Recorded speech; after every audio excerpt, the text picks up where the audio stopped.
بعد البسملة والحمدلة لله أقول إن الإخوة في اللجنة الثقافية لمؤسسة أهل الفاسي طلبوا مني أن أتناول الكلمة في هذه المناسبة العظيمة وأن أتقدم بعرض اقترحوا علي العنوان الذي سمعتم، وهو تطور الفكر الوطني في المغرب بين سنتي 1934 ورشد 1953.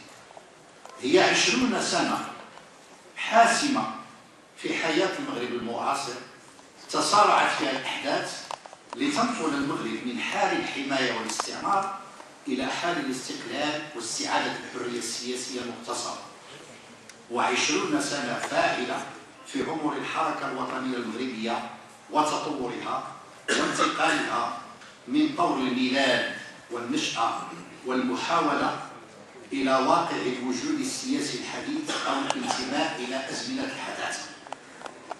في السنوات 20 بين 1934 و 1953 تواريخ شهيرة لكل منها حضور في الوعي السياسي والثقافي المغربيين المعاصرين، كل منها يطفح بالرموز والدلالات، بل لا كل 3 أو 4 سنوات في هذه الفترة 20 سنة يظهر حدث كبير. 1934 1936 1937 1944 1947 51 53 و54 بدأت المقاومة المسلحة. لائحة طويلة وعظيمة، ولكن 3 تواريخ تستوقفنا بصفة خاصة. 3 تواريخ كل منها لا مبالغة في أن يوصف بتاريخ فارق يفرق بين مرحلة سابقة ومرحلة لاحقة عليه. التاريخ الأول هو 1934، والتاريخ الثاني هو 1944، والتاريخ الثالث هو 1953. في حدود الوقت القصير المتاح أود الوقوف في الإيجاز بطبيعة الأمر عند كل من التواريخ ال3 ساعيا من جهة الأولى إلى التنبيه إلى التطور الحاصل في العمل الوطني وتطور الوعي السياسي، وإلى التطور الحاصل في تطور الوعي السياسي الثقافي في المغرب المعاصر من جهة أخرى. أود في البداية القيام بتوضيح ضروري مع الالتزام بما أشترط على نفسي من شرطين الإيجاز والوضوح قدر الإمكان. لا بد من توضيح ضروري لمسألتين أو لجانبين معا بجوانب القضية: تطور العمل الوطني وتطور الوعي السياسي الثقافي في المغرب المعاصر. عن النقطة الأولى أقول هذه فرضية أعمال من الناحية العلمية أو مسلمة ينبغي أن نأخذ بها في الواقع. إن الحركة الوطنية المغربية في حقيقتها حركة تحرير مزدوج، تحرير للأرض وتحرير للفكر، مقاومة للاستعمار ونشدان للحداثة وللحداثة في الفكر.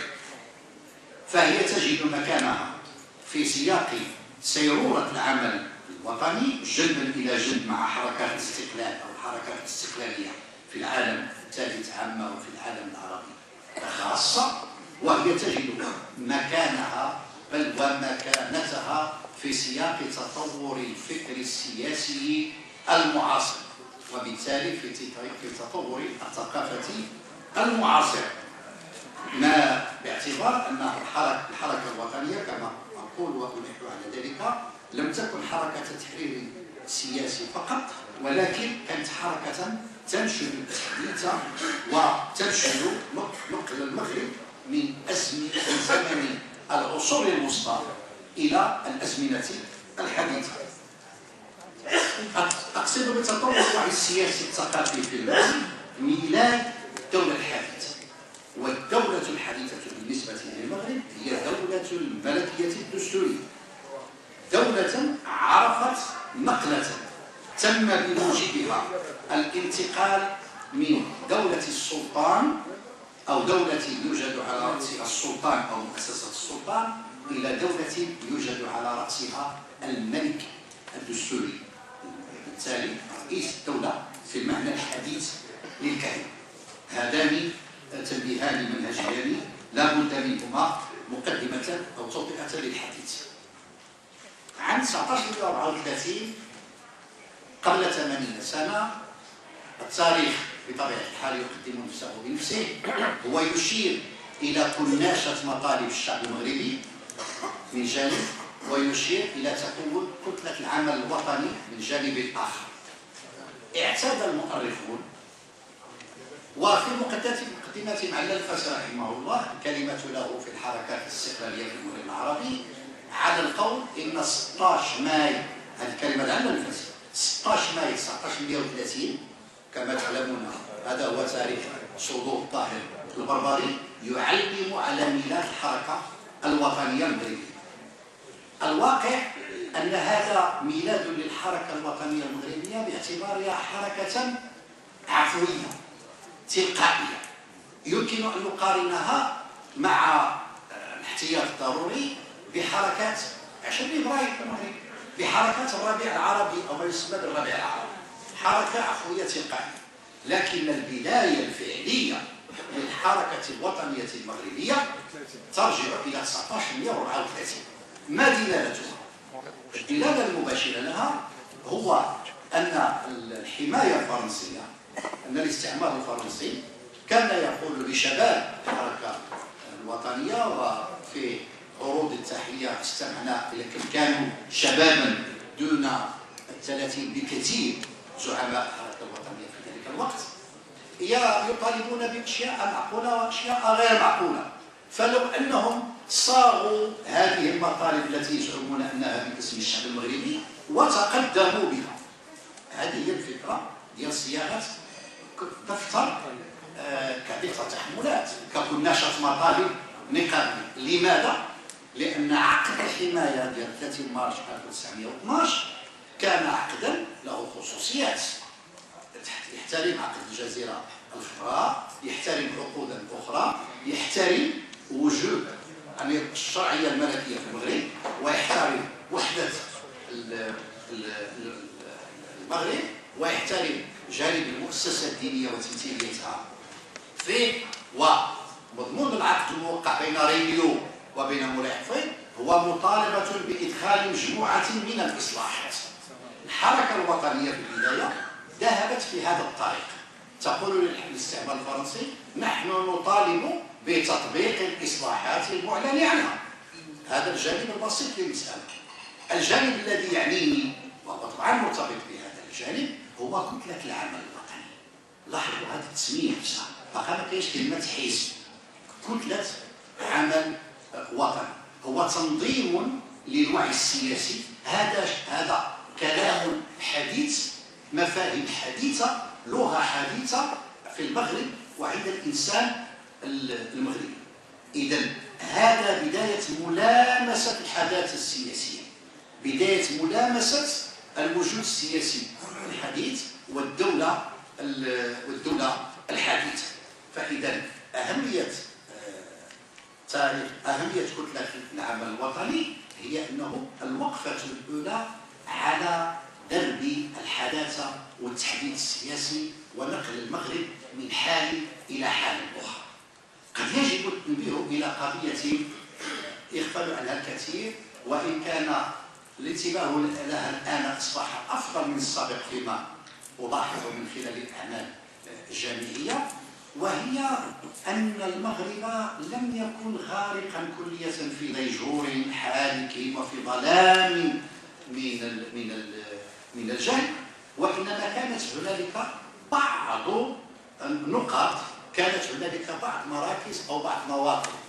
لاحظوا مثلا عندما نقرأ سيرة الفقيه العربي رحمه الله فيقدم بأنه زعيم السلفية ويدعو للتحديث.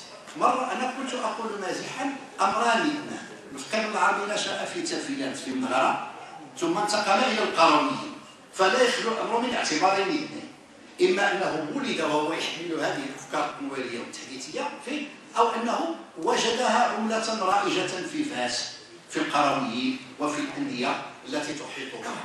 والواقع هو طبيعة الحال هذه النقطة الثانية، جماعة لسان المغرب، الحركات التي عرفها المغرب مع بيعة مولاي حفيظ، مع صدى الاتحاد والترقي، مع صدى الحركة الوطنية الناشئة في مصر، مع صدى بعض أشكال الحداثة في أوروبا نفسها، كل هذا كان سينتقل المغرب.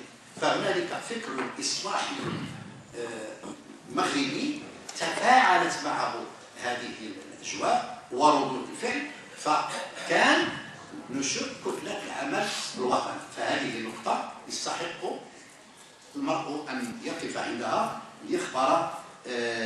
ليخبر دلالتها. الوقفة الثانية لا أقلل من شأن التواريخ الأخرى الفاصلة بين 1934 و 1944، ولكن نظرا لضيق الوقت من جهة، ونظرا لأنني أبحث عن النقط الأكثر بروزا والأكثر فعلا في الوعي السياسي في المغرب، قد أقف عند النقطة الثانية هي 11 يناير 1944. لست أجد اختصارا للوقت وطلب استحضارا لروح الأنفاسي أفضل من هذه الجملة أقرأها، وهي في جملة ما كتبتها كثير، إنما أخذ هذه الجملة من نداء القاهرة. يقول الأنفاسي: كانت الحركة الوطنية قائمة قبل ذلك على أساس المطالبة بمختلف الإصلاحات لتكون وسيلة إلى الاستقلال، فجاءت وثيقة الاستقلال 11 يناير 1944 مؤكدة أن الخطوة الأولى في سبيل كل إصلاح يجب أن تكون هي الاستقلال، إذ لا يرجى إصلاح في ظل الاحتلال. هذا ما عرف في تاريخ الحركة الوطنية بعملية القلب. ما يمكن أن نعتها إذن بالقلب الإيديولوجي أو بالانقلاب إذا مشيت، وهو ما هو معنى هذا الانقلاب؟ من المطالبة بالإصلاحات سبيلا للاستقلال إلى المطالبة بالاستقلال سبيلا لتحقيق الإصلاحات. طبعا هذه العشر سنوات السابقة التي فصلت بين 34 و 44 حدثت فيها تطورات كثيرة في مستوى الوعي السياسي وفي مستوى القدرة على التنظيم السياسي. نشأ الحزب بمفهومه الحديث، بتنظيماته الحديثة، بالدلالة الحديثة، وكانت هنالك مجموعة طرفيات المحلية والإقليمية والعالمية التي جعلت المطالبة في هذه الفترة هذه الجرأة على هذه المطالبة ممكن. هذا شيء طبيعي وشيء منتظر. لكن ما أود التنبيه إليه هو أمر أيضا قلما وقع الانتباه إليه أو إلى هذه الدلالة الخفية التي قد نمر كثير ما يمر عليها الدارسون مرور الكرام، وهو التطور الذي حدث عند محمد الخامس ذاته. ما هو هذا التطور الذي حدث؟ بين محمد الخامس رحمه الله في 1927 شاب صغير دون 18 يتولى عرش البلاد. السلطات الحمائية والقوى الرجعية راهنت عليه من أنه سيكون حلقة ضعيفة وسيكون يعني مطية للتلاعب وللعب. وبالنسبة للسلطات الفرنسية مش كانت تهمها بالدرجة الأولى منذ اليوم الأول، وهو الخروج من منطوق الحماية والدخول في منطق آخر وهو الإشراك في السيادة. وهذا كان ثابت عند الحركة، عند قدرة السلطات الحمائية والحركة الوطنية عند الأنفاسي وعند زملائه. كان وعيا حادا ويزداد حدة بالانتباه إلى خطر هذه النقطة، وهو الإشراك في السيادة والتنازل وقانون السيادة المشتركة بمعنى من المعاني. محمد الخامس رحمه الله تطور الموقف عنده من صلابة واعتراض ورفض يتجلى في رفض التوقيع على الضرائب. كثير من المرات يقوم عمل إضراب على التوقيع على الضرائب رغم الضغوط الكثيرة ديال الحماية، والاتصال بشباب الحركة الوطنية. شيئا فشيئا تطور الموقف في 44 يعلن محمد الخامس بشكل مفاجئ لا عن موافقته الضمنية على وثيقة 11 يناير، بل عن تبنيه لها، بل ليصبح هو زعيم 11 يناير 1944. هذه نقلة كبيرة، ولعل الفاسي في نداء القاهرة وقفة ليست بالقصيرة عن الحيرة والدهشة والفزع الذي أصاب الحماية الفرنسية بهذه النقلة في موقف محمد الخامس. بلغة سياسية يمكن أن نقول، نعبر بكيفية أخرى فنقول: كان محمد الخامس يتمتع بكل تأكيد ودون شك بالشرعية التاريخية، كونه سلطانا للمغرب، فهي موجودة قائمة لا اعتراض عليها. وكان محمد الخامس رمزا للسيادة. وعلى الفاسي أستحضره مرة أخرى فيقول، استمعوا إليه، يقول: إن الحماية لم تلغي معاهدة الجزيرة التي اعترفت بالأصول الثلاثة للمغرب، وهي وحدة المغرب، سيادة الملك، الحرية التجارية. الملكية نظام ارتضاه غالبا، وكان العرش رمزا له، والدولة المغربية قائمة ومتصلة منذ إدريس الأول. الدولة موجودة ومستمرة، والأسر الحاكمة تتبدل، والملك في كل الأحوال هو رمز السيادة. ما الذي حدث عند محمد الخامس 44 الذي يستحق الانتباه إليه؟ هو أن محمد الخامس رحمه الله اكتسب شرعية جديدة لم يكن مسبوقا إليها، جديدة في تاريخ المغرب. يمكنني أن أصفها بالشرعية الشعبية. الشرعية الشعبية، إضافة للشرعية التاريخية، الشرعية الشعبية. فأصبح لمحمد الخامس نعت لم هو جديد حتى في اللغة وفي الاستعمال، هو الملك الوطني، ويقترن اسمه بالوطن والوطنية وبالحداثة وبالدولة الحديثة. هذه نقلة هامة. نحن في الواقع في 1944 سواء نظرنا إلى الأمر من جانب الحركة الوطنية وشبابها ومن جانب محمد الخامس، نحن في الواقع أمام، كما يقول السيميولوجيون والسيماحيون، أمام ميلاد حقل دلالي جديد. Un nouveau champ sémantique est né. حقل دلالي جديد قوامه مفاهيم جديدة، بها كان الانتقال من أزمنة العصور الوسطى إلى أزمنة الدولة الحديثة. مفاهيم أذكر منها الشعب، الشعبية، الوطن، الوطنية، الملكية، الدستورية، بل مفهوم الملك ذاته عوض المفهوم الشعبي المتداول، السلطان. هنا شيء جديد يولد، مغرب جديد ينشأ، ودينامية جديدة تخلق، ورب ضارة نافعة. إنجلز كان يقول: التاريخ يتقدم بالجانب الأكثر سوء فيه. هنا الجانب السيء في الحماية وفي الاستعمار الذي استطاع المغاربة الحركة الوطنية ومحمد الخامس أن يصنعوا منه سبيلا إلى التحرير. هذه هي المغزى ديال 19 44. عندما ستأتي أزمة 20 غشت 1953 ونداء القاهرة، ستكون مسبوقة بأزمة كانت خانقة مع جمعة أولا في آخر العام 1951. كان سيحدثنا في محمد الخامس أو اغتياله. على كل حال الفكر كان متجه عن الحماية إلى إلغاء من المشهد السياسي بطريقة لا تهم، كان التفكير فيها يتيم. لكن 1953 أصبح المشهد فيه صورة جديدة. أصبحنا أمام وضع يصح القول فيه أن الذي تم فيه هو عملية خلاصة وتركيب معا.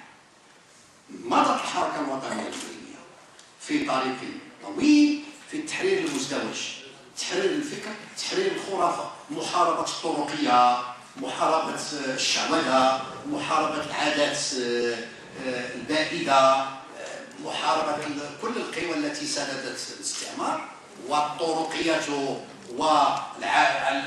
والطوائف وأصحاب المصالح في أن يبقى الوضع على ما هو عليه ويزداد سوءا، كان أيضا سلاحا تعمل به تلك القوى برموزها اللي تنعرفوا ما كاناش نعاود نذكروها، اللي كانت توجه سهام النقد إلى الحركة الوطنية، تتهم بالشيوعية، تتهم محمد الخامس بأنه ملك حزب الاستقلال وملك الشيوعيين وملك كارير سنترال وغير ذلك، يعني محاولات كثيرة، ولكن سيدو بونغير كما يقول الفرنسيون.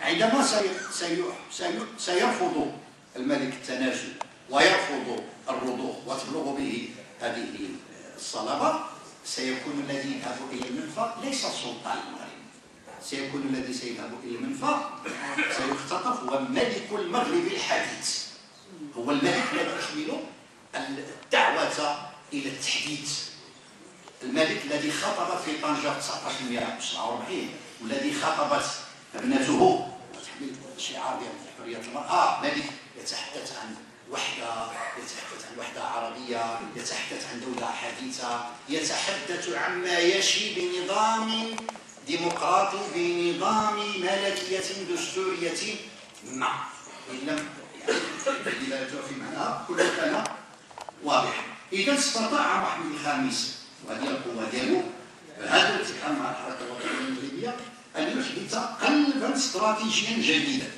اكتسبت الملكية من وجهه شرعية جديدة هي اللي قلنا عنها الشرعية الشعبية، استغلغل محمد الخامس في النفوس وفي الأفئدة، وسهل أن يراه المغاربة في القمر وأن يروه في كل مكان، أن يتشربوا هذه الشخصية، شخصية ماشي مخلص على طريقة المهدي المنتظر، لكن زعيم تاريخي الذي سيحارب بالسلاح وبقوة السلاح وبالنظام السياسي الوطني، لا بالشهوات وبالخرافة. 1953 في اللحظات التي كان فيها زبانية اليوم يحملنا في الطائرة محمد الخامس ومولاي الحسن ومولاي عبد الله والأسرة إلى المنفى، كان عقد ميلاد شرعي يوقع، هكذا يصنع التاريخ، هو المغرب الحديث، هو الملكية الدستورية، هو مجتمع حديث، هو دولة حديث.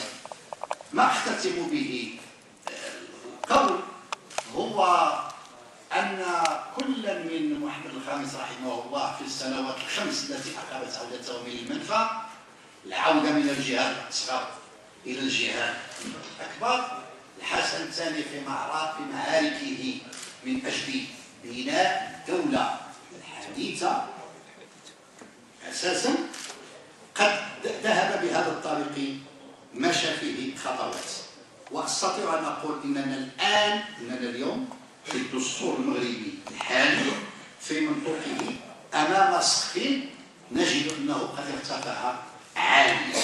عندما نقرأ في الفصل الأول من الباب الأول من الدستور، النظام المغربي هو نظام ملكية دستورية ديمقراطية برلمانية واجتماعية. سيرورة التحديث تستوجب صبرا ونفسا طويلا ونضالا متصلا وانخراطا سياسيا في العمل الحزبي المسؤول. هذه هي مسيرة المغرب، وهذه سيداتي وسادتي هي قصة إجازة الكلام عن قصة 20 أغسطس 1953 وما نشأ عنها.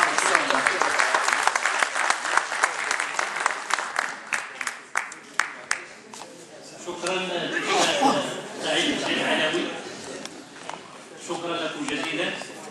فعلا بالإضافة إلى وثيقة 11 يناير 1944 يمكن أن نجد في الفقرات الأخيرة من نداء القاهرة ما يفيد قناعة زعيم التحرير أن خيارات المغرب الدستوري وأن النظام السياسي المغربي الذي يستحقه المغاربة في الاستقلال يجب أن ينبع من قناعة وإرادة الشعب المغربي، وهذا ملتقى أيضا في نداء القاهرة سنة 1953.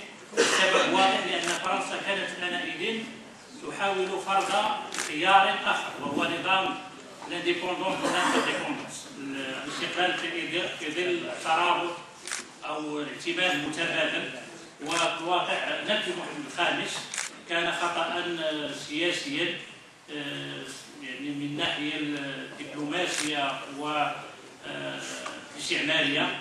أخطأت فرنسا، وتداعيات هذا الخطأ وجدنا صدى لها مباشرة في 53-54 إلى إعلان الاستقلال. ننتقل الآن إلى مداخلة أخرى يلقيها علينا الأستاذ جامع بيضاء، أستاذ التاريخ ومدير مؤسسة أرشيف المغرب، الذي يعني يلقي مداخلة بعنوان أصداء نفي السلطان سيدي محمد بن يوسف في الصحافة والرأي العام بفرنسا. فليتقدم مشكورا. شكرا. قبل كل شيء أود سيداتي سادتي أن أتوجه بالشكر الجزيل لمؤسسة علام الفاسي التي وفرت لي فرصة المساهمة في هذه الندوة المباركة. وقد سهل علي زميلي سعيد بن سعيد العلوي المهمة في عرضه القيم الذي توقف فيه على محطات بارزة خلال 20 سنة التي سبقت نفي السلطان سيدي محمد بن يوسف، وبالتالي يمكنني دون مقدمات وتوطئات أن أتحدث مباشرة غوص كما يقول المصريون في جوهر، أن أتطرق إلى جوهر الموضوع. وجوهر الموضوع ليس من اقتراحي ولكن من اقتراح زميل صديق علي، صديق عزيز، هو السي العظيم السامي، الذي اقترح علي أن أتناول أصداء نفي السلطان سيدي محمد بن يوسف في الصحافة الفرنسية وفي الرأي العام الفرنسي. ففي الوقت الذي كانت فيه القوى المناهضة للسلطان سيدي محمد بن يوسف والحركة الوطنية المغربية تضع اللمسات الأخيرة على سيناريو إبعاد العاهل المغربي عن عرشه ووطنه، حاولت بعض القوى الليبرالية في فرنسا وفي طليعتها جمعية فرانس مغرب أو فرنسا المغارب أن تفشل هذه المؤامرة. وهكذا ففي 29 يونيو 1953 نظمت الجمعية المذكورة ندوة صحفية عرضت خلالها تطورات الأوضاع في المغرب لتنبيه المسؤولين الفرنسيين وتنبيه الرأي العام الفرنسي والدولي إلى خطورة ما هو مبيت. وغداة هذه المبادرة يوما واحدا بعد هذه المبادرة، مبادرة جمعية فرانس مغرب، أي يوم 30 يونيو، نشرت جريدة لو موند الذائعة الصيت، نشرت رسالة موقعة من لدن المؤرخ المستشرق والمستعرب ليفي بروفنسال، وهو أحد نشطاء جمعية فرانس مغرب. بين في هذه المقالة بأن الشريعة الإسلامية، وهو أحد العارفين الكبار بها، ترفض رفضا باتا العرائض الموقعة من لدن القواد والباشوات والمطالبة بعزل السلطان. ومفاد برهانه هذا أنه إذا كانت الشريعة الإسلامية ترفض هذه العرائض فالشعب المغربي المسلم يرفضها أيضا، وبالتالي فهي مؤامرة فاشلة ولا بد. هذه هي وجهة نظر ليفي بروفنسال. وكانت جريدة لو موند بنشرها لهذه الرسالة منسجمة تماما مع توجهها القديم الرامي إلى تعدد الأصوات في مسألة شعرت إدارة الجريدة منذ مستهل سنة 1953 بخطورتها، ذلك أنه منذ يناير بالضبط 14 يناير 1953 أي أكثر من 6 شهور قبل المنفى كتبت إن العريضة التي تهيأ حاليا بالمغرب لا تخلو من خطوة. لكن لوموند مع هذا التوجه وسيرا على سكة سياستها التحريرية لا تعارض في إسماع أصوات مختلفة مهما كانت متناقضة. بمعنى la notion de la tribune libre كانت بالنسبة إليها شيئا مقدسا بالرغم من أن التحليل الكمي والكيفي لمضامينها يسمح لنا باستنتاج تعاطفها مع السلطان المنفي.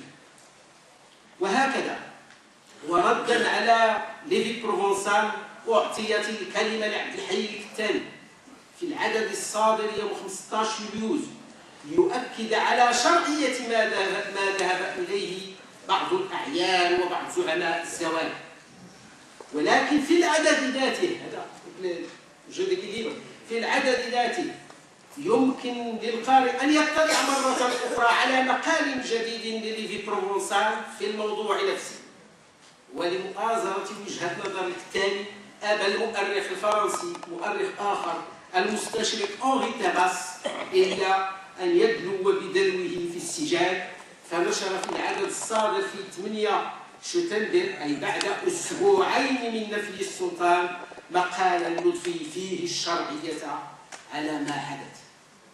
هكذا لم ينفع لا تحرك جمعية فرانس مغرب ولا براهين ليفي بروفونسال في تنفيذ مؤامرة كانت الظرفية مواتية لتحقيقها بعد أن فشلت كما أشار إلى ذلك الأستاذ بن سعيد بعد أن فشلت سنة 1951 محاولة أولى.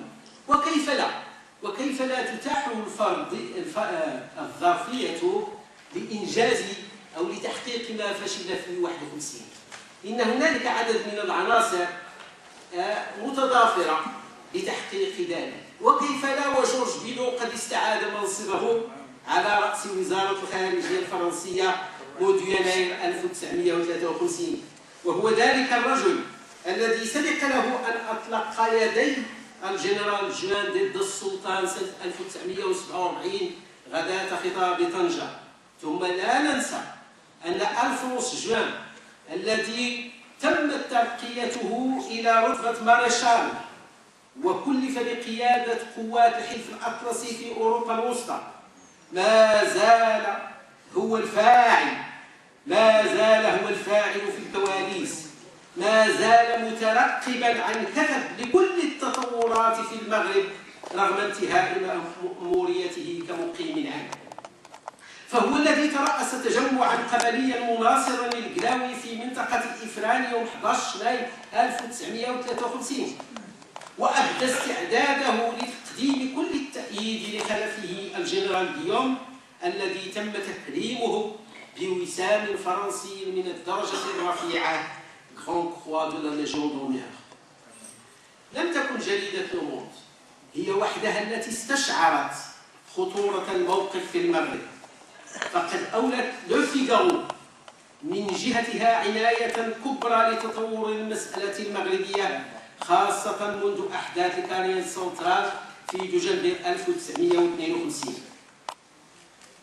وعندما اشتد الضغط على السلطان في صيف 1953 نشر الجنرال كاترو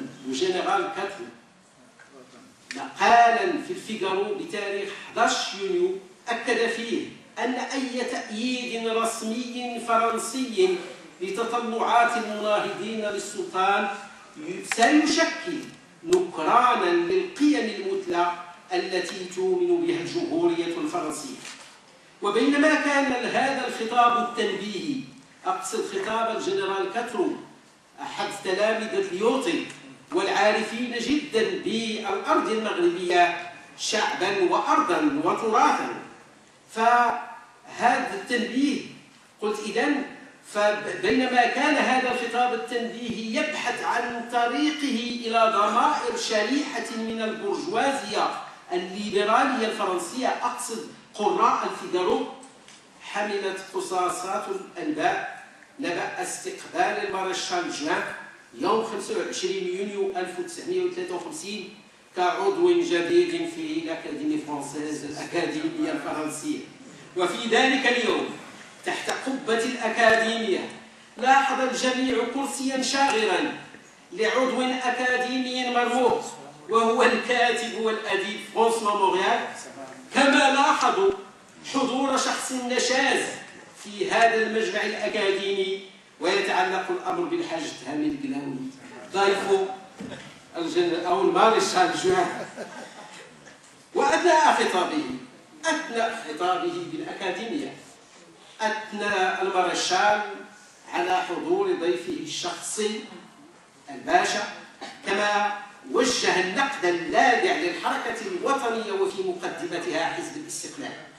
ولم يفته أن يلمح إلى أنشطة بعض الليبراليين الفرنسيين، وكان يقصد بالضبط فرانسوا موريال ومن سار على دربه، ناعتا إياهم بالضمائر المسيحية التي تتأثر بسهولة بتقارير خاطئة، أي تقارير خاطئة واردة عن الأوضاع في المغرب، وبتأثيرها بهذه التقارير الخاطئة فإن هذه الضمائر المسيحية المتأثرة جدا والرهيفة فإنها تهرع حسب زعمه إلى تأييد حزب الاستقلال وتؤازر بذلك من حيث لا تدري أعداء فرنسا. وما كان لهذا التلميح أن يمر دون رد مناسب من لدن فرانسوا موريال الغائب عن الجلسة، وهو الرجل الذي أصبحت تشرئب إليه الأعناق بعد أن توج بجائزة نوبل في الآداب قبل شهور، قبل سنة. فعلى صفحات الفيغارو بتاريخ 30 يونيو أكد الأكاديمي الأديب المرموق وجائزة نوبل أن ما حصل قبل أيام تحت قبة الأكاديمية الفرنسية لا يليق أبدا ببلد عظيم كفرنسا، لأنه لا يخدم إلا مصالح قوى اقتصادية ومالية لا غرض لها سوى وضع المغرب تحت سلطتها. وفضلا عن مواقف فرانسوا موريال المنتمي إلى أوساط ما سماه المارشال جوان بالضمائر المسيحية الرهيفة، تجدر الإشارة أيضا إلى مواقف لوي ماسينيو الذي ما فتئ منذ تأسيسه للجنة فرنسا الإسلام سنة 1947 لا فتئ يعبر عن تضامنه مع جميع المضطهدين في الأرض ضد جبروت الاستغلال الاستعماري.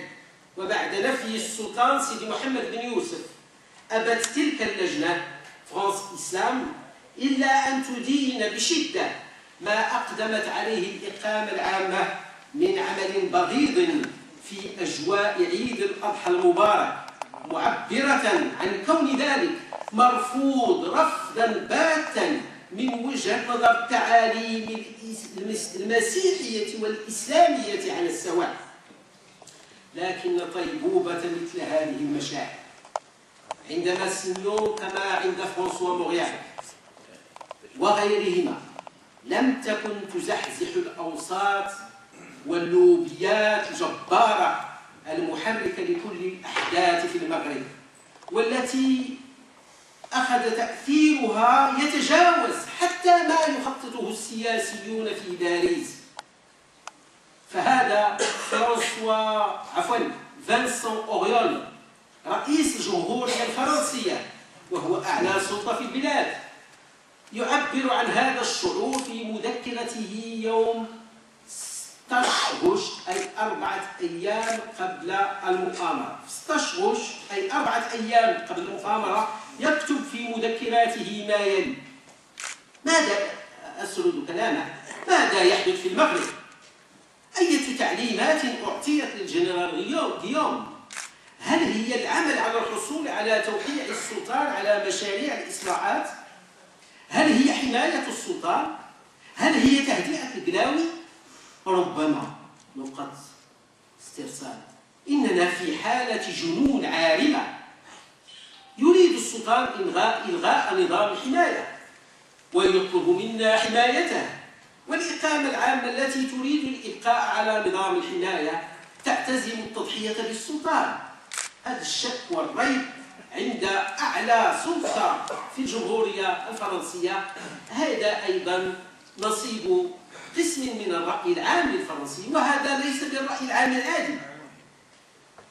وبعد مرور أيام قليلة على الإطاحة بالسلطان سيدي محمد بن يوسف، سطر فينسون أوريون مجددا خواطره في مذكراته فكتب: لم تعد هناك لا حكومة ولا دولة في فرنسا، وهناك في المغرب بعض الأشخاص يقررون حسب مصالحهم ونزواتهم. هذا كلام فينسون أوريون رئيس الجمهورية الفرنسية 4 أيام بعد ما حدث بعد لو 24.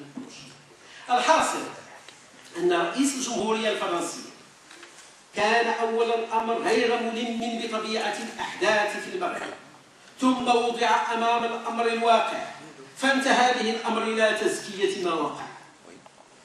وتلكم كانت أيضا حالة بعض الأوساط الأخرى في الرأي العام الفرنسي وكذا في الساحة الإعلامية.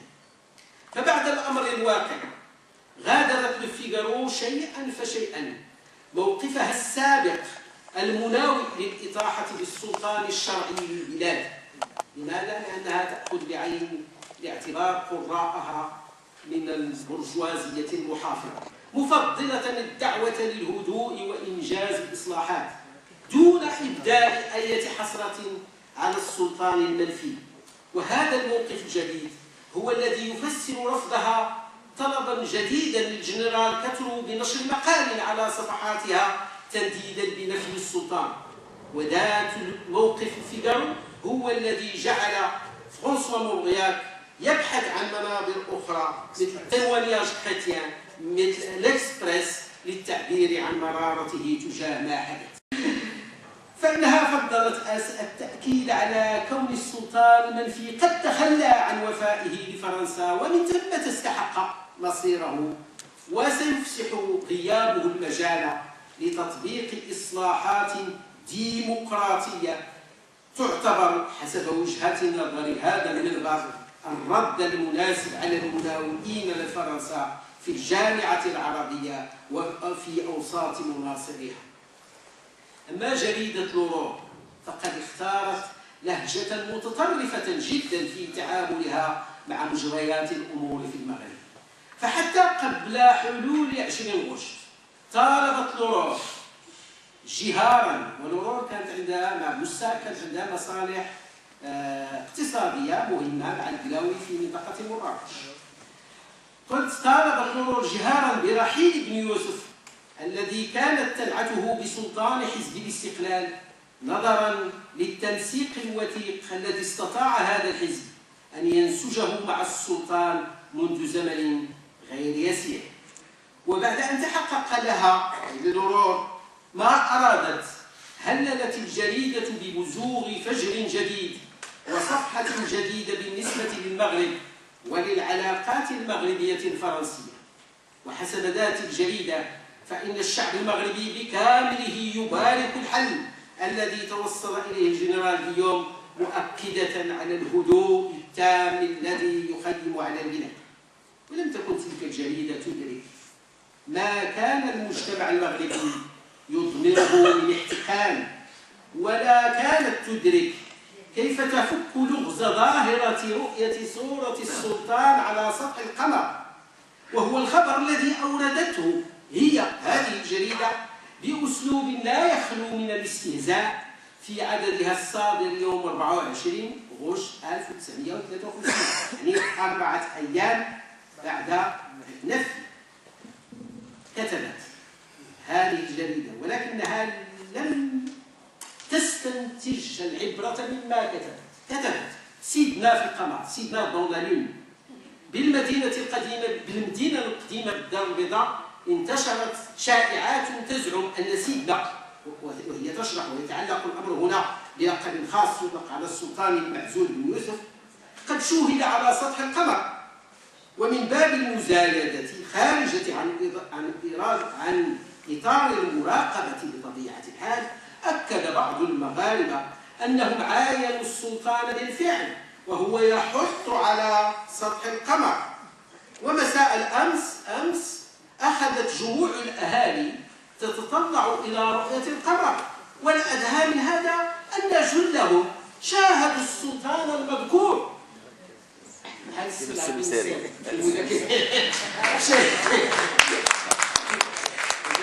هذه إشارة إلى ما ورد في كتابه عن السلطان سيدي محمد بن يوسف، حيث أقسم أنه شاهد.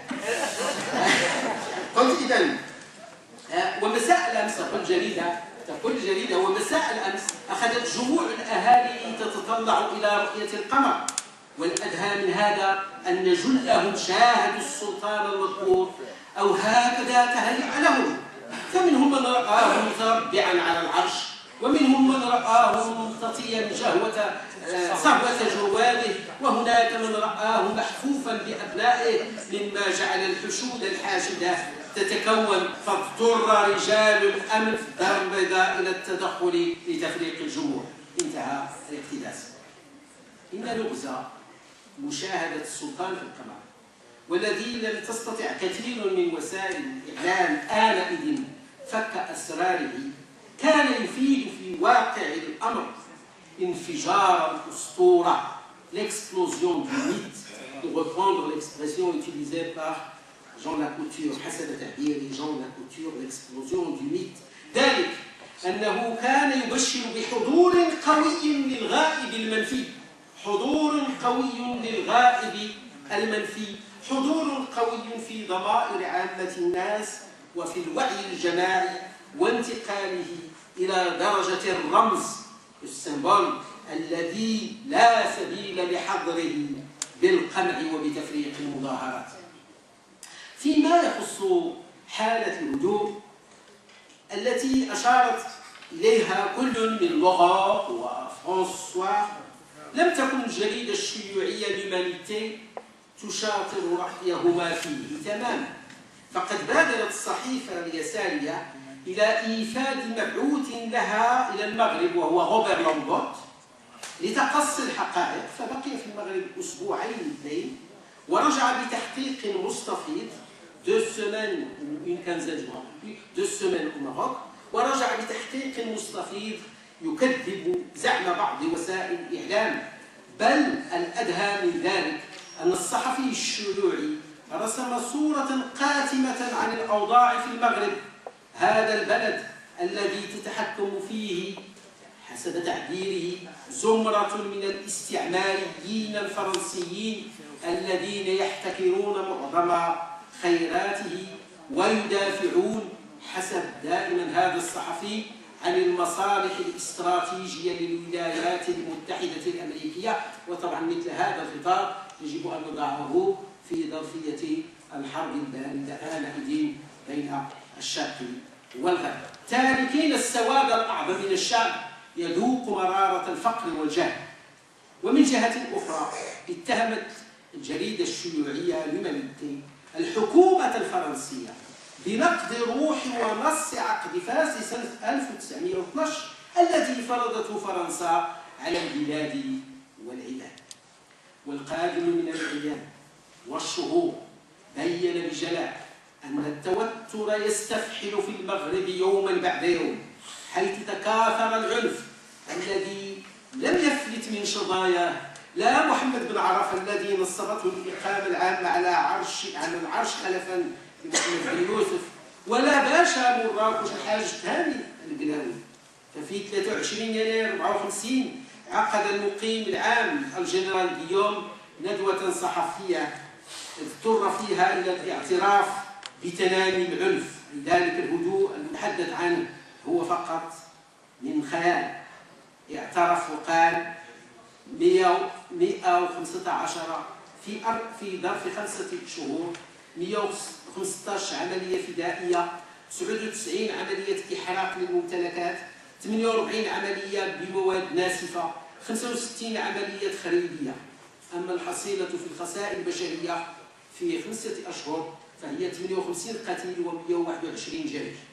وتبعا لهذه الوضعية فالصحافة في فرنسا اضطرت إلى إخبار قرائها بهذا الواقع المرير مع تقديم تأويلات متباينة حسب المناظر لما آلت إليه الأوضاع. فمنها من فسر الأمر بأعمال تخريبية تقودها قلة من النشطاء العاملين لحساب قوى أجنبية توضع في خانتها أحيانا الجامعة العربية، وكون علال فاسي موجود في القاهرة جعل الصحافة تختزل كثيرا من الأمور دون تمييز، كما توضع في خانتها أحيانا أخرى الكتلة الشرقية الاشتراكية، وأحيانا أخرى إسبانيا الفرنكوفونية. جميع تناقضات يعني موجودة على صحن واحد. وحسب هذا التوجه فتلك الأقلية تتجسد في التحالف الاستقلالي الشيوعي، لا كوليزيون سوسيالو استقلال كومونيست. ولم تسلم من هذا التعليم أحيانا حتى جريدة لوموند المعروفة عادة برجاحة تقييماتها وتحليلاتها. أما لومانيتي فقد كانت تتحاشى إطلاق نعت الإرهابيين على الفدائيين وتعزي لجوءهم إلى العنف للممارسات العنيفة التي تنهجها الإمبريالية الفرنسية في المغرب. لما لاحظت الجرائد المناولة للسلطان بن يوسف بأن نفيه بعيدا عن الأوطان قد عزز مكانته وجذر رمزيته في أعماق المجتمع المغربي، هذا فضلا عن ملاحظتها لمشاعر التعاطف التي أثارها إبعاده في أوساط عديدة في العالم العربي الإسلامي وفي العالم أجمع. سعت هذه الجرائد وهذه وسائل الإعلام إلى تلطيخ سمعة السلطان والإساءة لشرفه، فأطلقت حملة دعائية روجت فيها لعدد كبير من الأباطيل مثل تواطؤ السلطان مع النازية، إبان الحرب العالمية مع تواطؤها مع النازية، ومثل خدمته لمصالح موسكو في خضم الحرب الباردة، واتهامه بالميول الاستبدادية وانغماسه في ملذات الحياة إلى غير ذلك من الأخبار التي كان الهدف الأساسي منها هو تلطيخ السمعة وكسر وتكسير ما سميناه قبل قليل بالإكسبلوزيون دو ميت، وما سميناه بالرمزية يعني الإغيسيون وغير ذلك من التوهم التي في حقيقة الأمر لا تسيء للسلطان المنفي بقدر ما تنم عن ارتباك مروجيها. ولم يسلم الأمير المولى الحسن من هذه الدعاية إذ قدمته تلك الجرائد وفي طلعتها لوغور فرانسوا على أنه العقل المدبر للتواطؤ والتنسيق مع حزب الاستقلال ضدا على مصالح فرنسا. ومن الكتاب الذين حبروا مقالات ضد الأمير المولى الحسن ووالده أنري بنازي في جريدة لوغور بالضبط، الذي وجه بنازي هذا وجه مؤاخذات لاذعة لكل من لوموند ولوب متهما إياها بتلميع صورة الأمير في الماضي القريب عندما قدمته لقرائها بصورة الشخص المتمتع بالذكاء الثاقب وبالتربية الرفيعة.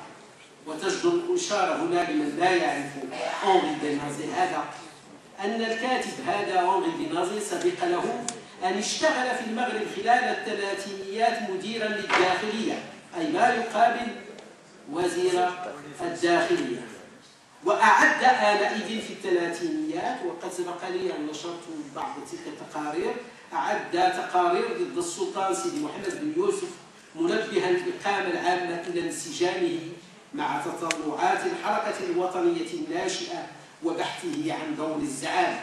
وكان بنظير هذا عند عودته لموضوع السلطان في الخمسينيات، أي بعد 20 سنة، يريد أن يؤكد صدق تنبؤه بخروج السلطان عن الولاء لفرنسا. وأخيرا أختم بأنه ازدادت دوامة العنف بحلول سنة 1955، وأصبحت مسألة العرش التي حاول الطرف الفرنسي تجاوزها أصبحت هي المسألة الجوهرية نحو أي تسوية سلمية للمسألة المغربية. وقد ساعد على تكريس هذا التوجه تطورات من قبيل تطورات السياسة الداخلية الفرنسية، والتوقيع على اتفاقيات جنيف التي تزحزح مواقع فرنسا في الهند الصينية، وهزيمة ديان بيانفو، وانطلاق حرب التحرير في الجزائر، ووصول دارفور إلى السلطة. ومن الجدير بالإشارة أنه سبق لإدغار فور أن ندد سنة 1953 بمعية فرانسوا ميتران بعزل السلطان محمد بن يوسف، وكان إدغار فور آنئذ يحتل منصب وزير مالية في حكومة لاميان. وهذا التوجه الجديد هو الذي قاد إلى مشاورات إكسيدا في غش 1955 التي شكلت منعطفا أدى إلى عودة السلطان سيدي محمد بن يوسف من المنفى، وبداية المفاوضات التي انتهت بإعلان استقلال البلاد في 2 مارس 1956. شكرا. شكرا للأستاذ جمع بيضاء. الأستاذ جمع بيضاء كما تعلمون هو مؤرخ، والمؤرخ يتحرى دائما الدقة في سرد الوقائع من خلال الدراسة الوثائقية. فعلا مداخلتكم نقلتنا إلى قلب فرنسا لرصد تداعيات ذنب السلطان محمد الخامس ومعرفة جوهر موقف الطيف السياسي والإعلامي في فرنسا يسارا ويمينا. مداخلتكم كانت شيقة ولم أستطع أن أتحكم في الوقت، مع ذلك أظن بأن المداخلة ستثير نقاشا مهما. أعطي مباشرة الكلمة للأستاذ الكبير أستاذنا محمد العربي المسالي، الذي سيحدثنا عن سياق الأوضاع السياسية في الخمسينيات والمخططات الفرنسية التي أفضت إلى النفي من لابون إلى بيوم. مبدئيا المداخلة في 20 دقيقة، وله أن ينال من الوقت ما يشاء. بكل تأكيد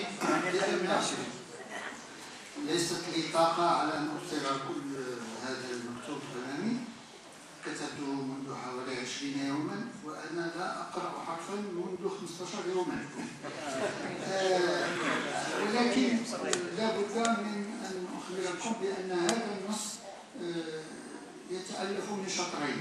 الشطر الأول هو السياق العالمي الذي أدى إلى ظروف 53، أي تقريبا من نهاية الحرب العظمى الثانية إلى منتصف الخمسينيات. في بداية الحرب العظمى انتبه المغاربة إلى أنه لا بد من الانتباه إلى هذا الحدث.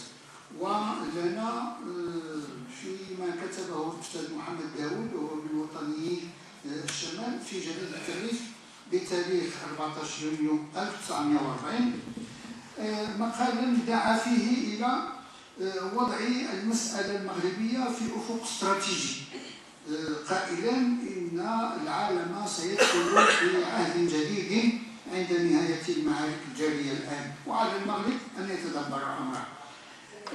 هذا التنبيه جعلنا نفهم كيف أن الوطنية المغربية انتبهت إلى الأحداث التي توالت في غمار المعارك الحربية التي لم يكن المغرب بعيدا عنها.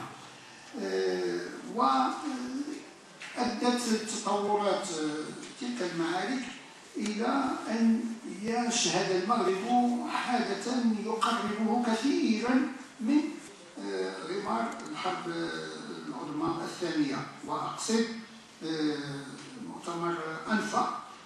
وقبل ذلك حدث شيء أثار انتباه المغاربة، وهو اتفاق الأطلنطي، وهو ناتج عن لقاء بين الرئيس الأمريكي روزفلت ووينستون تشرشل يوم 14 أغسطس 51، حيث وقع النص على حق تقرير المصير للشعوب، وهذا شيء التقطه المغاربة ونصوا عليه في وثيقة الاستقلال، إذ أعربوا عن رغبتهم في الانضمام إلى هذا الميثاق.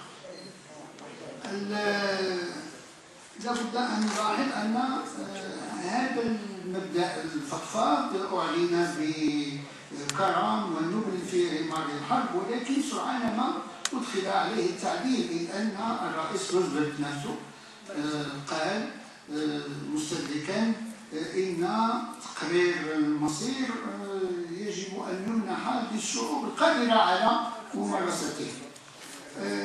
المغاربة اكتفوا بأن هذا المبدأ شيء أساسي في سياسة الدول الديمقراطية المحاربة للنازية والفاشيستية.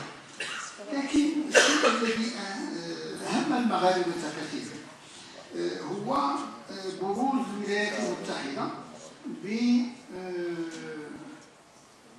بسياسة ثقافية هجومية واقتصادية حافلة بمضامين جذابة.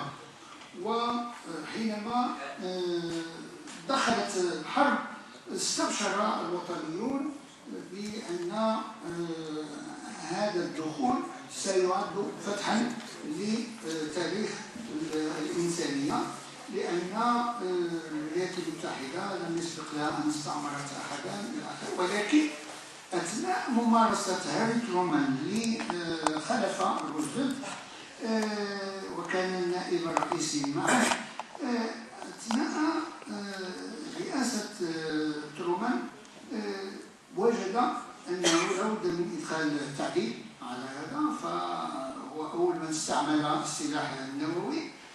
كذلك جرى الأمم المتحدة التي كانت تعبيرا عن النظام العالمي الجديد الذي جسم فرصة للشعوب للوصول إلى مجتمع دولي يسوده العدل. فالولايات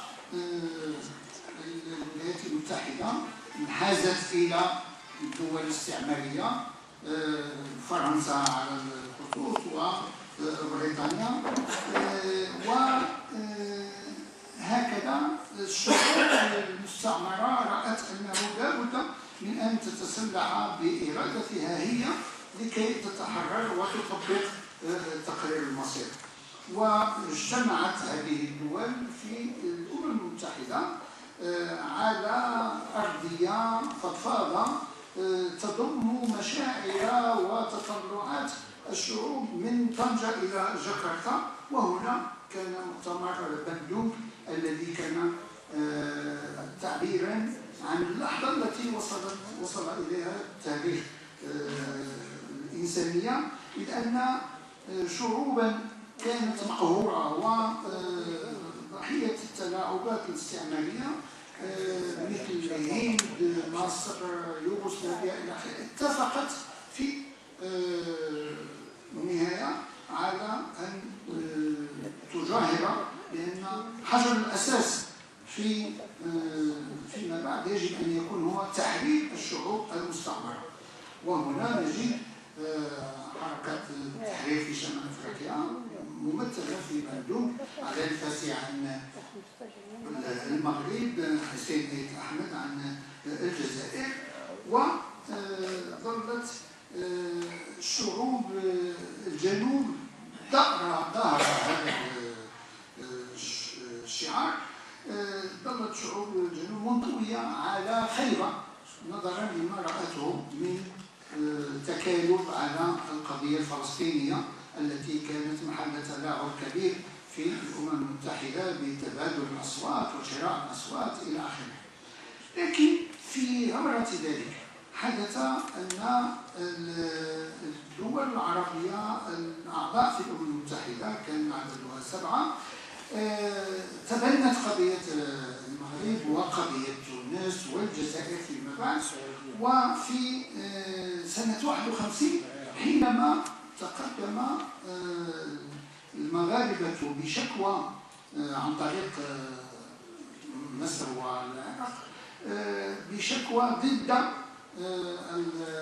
الاستعمار الفرنسي، نشأ تحالف ما بين دول وجدت نفسها في صف واحد وسمي على تلك الدول الكتلة الإفريقية الآسيوية. إفريقيا كان منها عدد قليل، إثيوبيا ومصر وكذلك، ولكن الآسيويين كانوا بكثافة أكبر، وتبنوا هؤلاء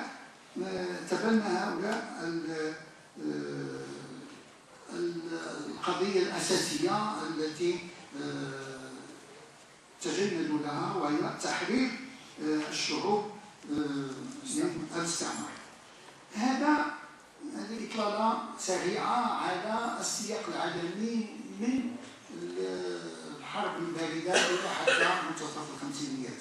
لكن في داخل المغرب حدث شيء مهم، وهو أن الوطنيين المغاربة أصروا على ضرورة استرجاع الاستقلال.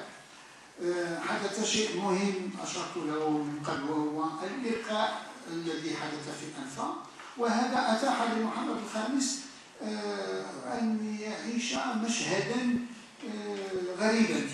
هو سلطان رئيس دولة لدولة مستعمرة، والمقيم العام النوغيس الذي كان حتى الأمس القريب، حتى نزول القوات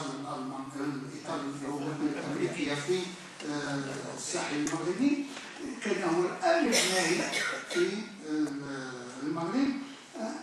رآه محمد الخامس مهمشا ومغضوبا عليه من فرنسا الحرة نفسها، لأن كان متعاملا مع نظام فيشي، وكان دوغول غاضبا عليه. فحدث أنه بسرعة عينت فرنسا الحرة غابرييل بيو الذي خلف نوغيس كان مقيم عام في يونيو 1943 وضدا على نظام فيشي. واستمر بيو المذكور على رأس الإقامة حتى مارس 1945، أي أنه هو الذي أشرف على القمع الذي حدث بعد 44. حدث قمع كبير هنا في الرباط وصلا وفاس، وحدث أن دوغول أيضا أعطى أوامره بأنه لا يمكن بتاتا التخلي عن الأمبراطورية الفرنسية، لا يمكن بتاتا التفكير في مؤازرة إفريقيا، وخاصة شمال إفريقيا التي كان يعتبرها حزام للفرنسيين. حدث هذا، وحدث معه شيء مهم، وهو أنه على عكس ما وقع في 37، فإن التقارب بين الوطنيين ومحمد الخامس ازداد قوة في 44 على النحو الذي شرحه الأستاذ بسعيد. إذن حدث أن 44 يمكن أن نقول إنها وثيقة مشتركة بين محمد الخامس والحركة الوطنية. وفي ذلك الوقت حينما رأى الفرنسيون أن هناك ثورة في المغرب، بعث دوغول روني ماسيلي الذي كان مكلفا عنده بالشؤون الخارجية، وجاء بتعليمات واضحة وهو أن كلمة الاستقلال يجب أن تبتر من فؤاد ولسان المغاربة. حدث أن هذا الموقف الذي اتخذه الدول وفرنسا الحرة أدى إلى تقوية العلاقات ما بين الوطنيين ومحمد الخامس، وأيضا اتساع الهوة ما بين الإقامة العامة والقصر الملكي. في 44 حدثت قطيعة. محمد الخامس لم يزكي حملة القمع الذي وقعت في 29 يناير وغير ذلك. إذن بقي الأمر يتدحرج، وجاء بيو بفكرة سنرى أنها بذرة كان لها زرع فاسد. بيو أنشأ لجنة وكلفها بإعداد إصلاحات جوابا على 44 إصلاحات تمس الإدارة العامة، التعليم، العدل، الفلاحة. وأيضا قام بإجراء الإفراج، وهو الإفراج عن 387 معتقلا بفاس بعد الحوادث الدامية التي جرت هناك. وفي 14 أكتوبر 44 قدم المقيم بيو للسلطان برنامج الإصلاحات الذي اشتغلت به اللجان التي كونها، ولكنها كانت يعني شيئا فارغا. السلطان لم يأبه بها، الوطنيون رفضوا، خاصة وأنهم وضعوا سلما في قبل 3 سنوات من ذلك، وهي المطالبة بالاستقلال بالعكس في سنة 44. إذن هذا البرنامج الإصلاحات هكذا سماه بيو في 14 أكتوبر 44 كان في تصوره جوابا على مطالب الوطنيين، ولكن الوطنيين لم يقبلوا ذلك. ظلت هناك حاجة عند السلطة بأن تحرك نحو مزيد من الأشياء الإيجابية التي قد ترضي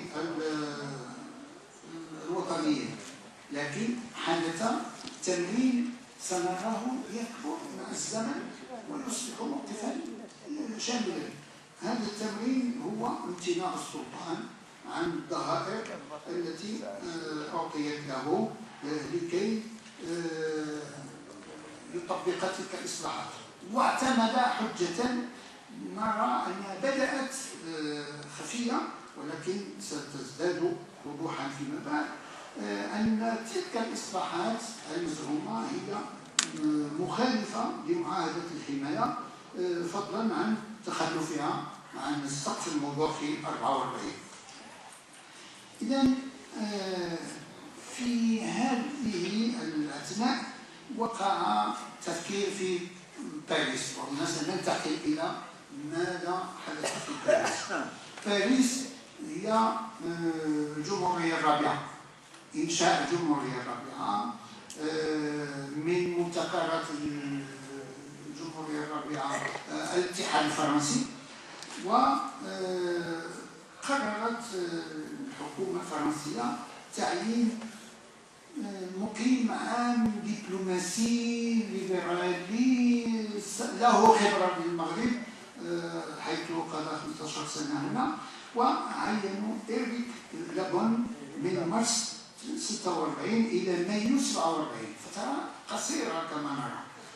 ولكن أراد لابون أن يجعل تلك الفترة مليئة بإجراءات للتقارب من النخبة المغربية. عرض بعض المراكز الوظيفية على زعماء الحركة التي طلبت الاستقلال، لم يكن ذلك مهما لأن عمر بن عبد العزيز رفض فرج رفض والأهم من هذا هو أن السلطان الذي جعلته معادة الحماية والأوضاع الدستورية في البلاد جعلته في الواجهة، أخذ يرفض التوقيع على الطهائر.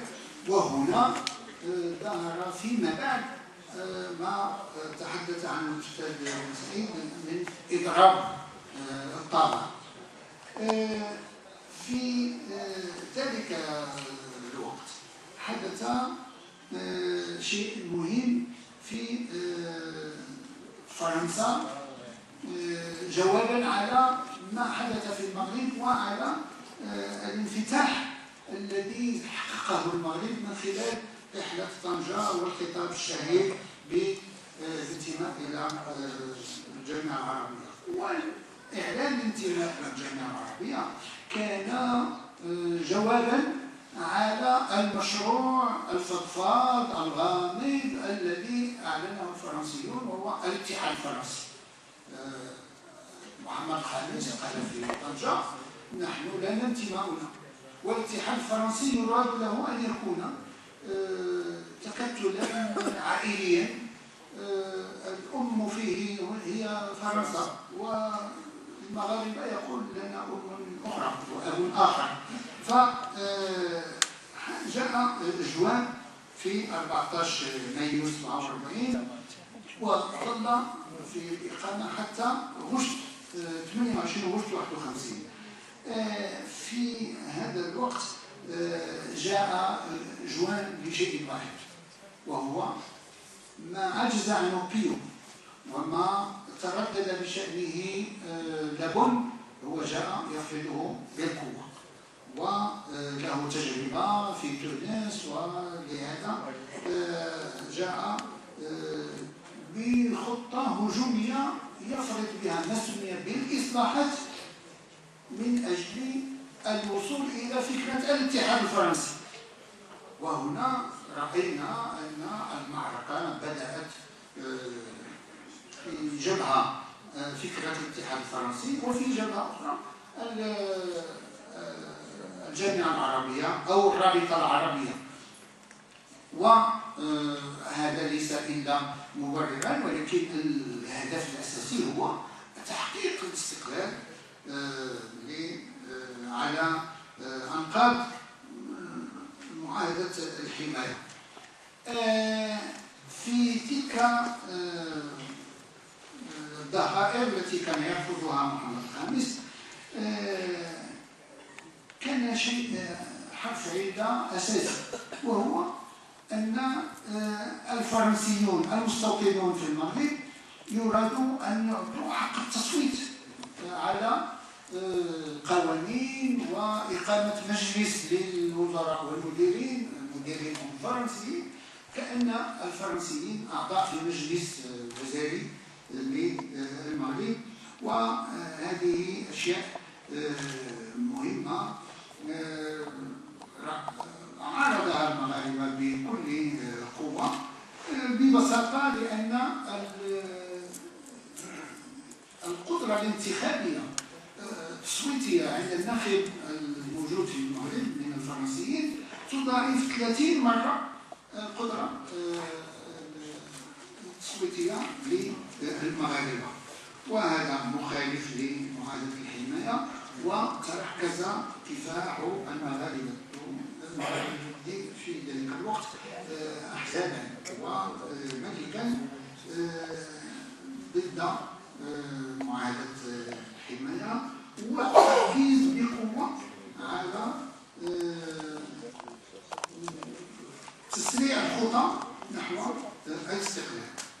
هنا نشأت هيئة اسمها الجبهة الوطنية، ضمت الأحزاب الوطنية 4، 8 من الشمال و8 من الجنوب، وعارضت بقوة السياسة التي كان يطبقها جوان، وتنادت إلى وسائل عمل قوية زادت امتحانا في وكذلك جعلت محمد الخامس ملتزما علانية بالسياسة الهادفة إلى إلغاء الحماية و إحلال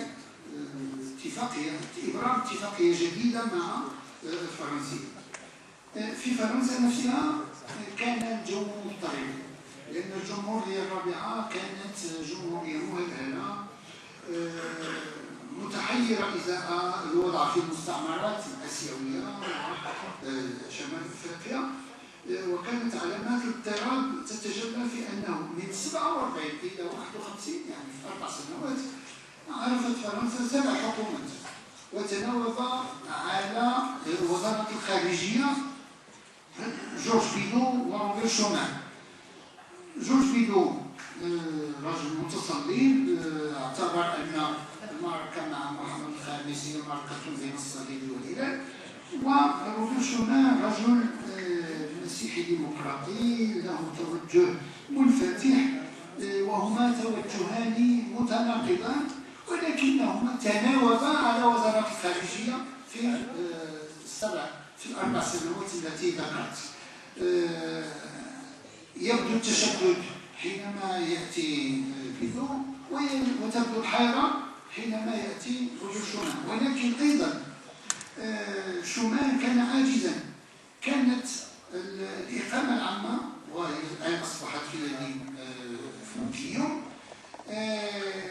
يسيرها عمليا بونيفاس الذي كان مديرا للداخلية من الرباط ثم مدير ناحية الدار البيضاء، ولكن كان الجو لصالح المعمرين، واشتكى روبير شومان أنه في فترة ما لم يكن يتوصل بتقارير عن الحالة في الرباط، لأن الإقامة العامة تخفي عنه ما يجري في الرباط. وفي هذا الاضطراب حدث في عهد جوزيف لانيال الإقدام الحاسم النهائي على نفي محمد الخامس. أوغوست بيون دشن عهده بالهجوم الشخصي على الفاسي. أول تصريح قال فيه جاء أنه هذا علاب ثعبان ينفث سمومه من القاهرة حيث لاد بعيدا عن البلاد، وقال عنه وهو يعطي احترام الألقاب، قال عن على الفاسي إنه خائن لبلده وفي نفس الوقت لسيده أي الملك ولدينه. رجل أصبح مفتي، ولكن هذه الفتاوى لم تنفعه، وهذه العقلية المتحجرة هشمها الفدائيون، ورغم التهجمات والتدابير القمعية التي اتخذها اليوم وهو بدوره من قدماء المغاربة، لأن ألف كتابا عن لا غير بالباسيفيكاسيون، كما كان يطلق على الضباط شاركوا في حرب التطويع، لم يكن له إلا نتيجة واحدة، وهي أنها وجدت المغاربة وأعطت المادة وحدت المغاربة وأعطت المادة الإعلامية للوطنيين بشحنة غزيرة تزودوا بها في حملاتهم في مختلف أنحاء العالم. وساد وضع لخصه محمد الخامس بأنه في المغرب لا توجد حكومة مسؤولة ولا حقوق مضمونة للشعب، ولم تنفع المذكرات التي دار السلطان على توجيهها إلى الحكومة الفرنسية في باريس للتذكير بمطالبه المعلقة، تذكير بمطالب بالتفاوض على معاهدة جديدة تنظم العلاقات بين المغرب وفرنسا بدلا من معاهدة 12.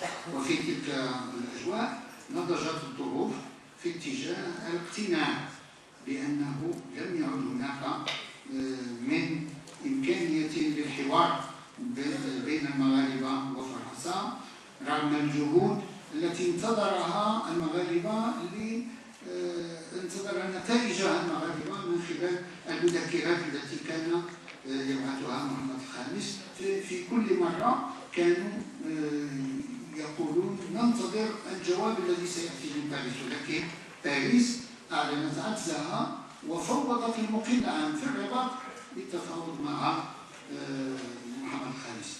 في هذا الجو لم يعد هناك من حل أمام الفرنسيين إلا ارتكاب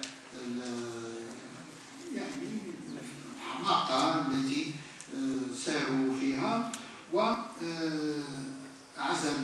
غيوم محمد الخامس. ولكن في ذلك العزل حدث شيء أساسي، وهو أنه انتفض المغاربة وأعلن نداء القاهرة. أهمية نداء القاهرة وبهذا أختم هي أنه أول بيان سياسي من نوعه يعلن في يوم كتابته أو إعلانه، يعلن هدفين ويتحقق الهدفان بكاملهم: أولا عودة محمد الخامس إلى عرشه، وثانيا إعلان الاستقلال، وهذا ما حدث.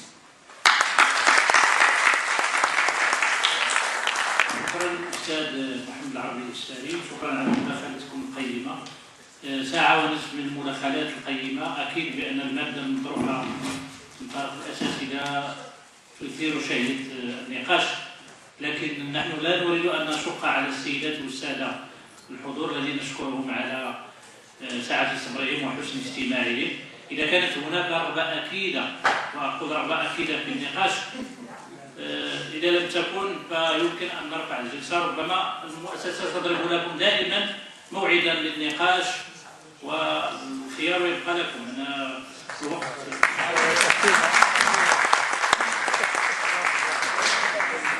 إذن شكرا جزيلا السيدات والسادة، شكرا جزيلا لكم، وإلى موعد لاحق إن شاء الله.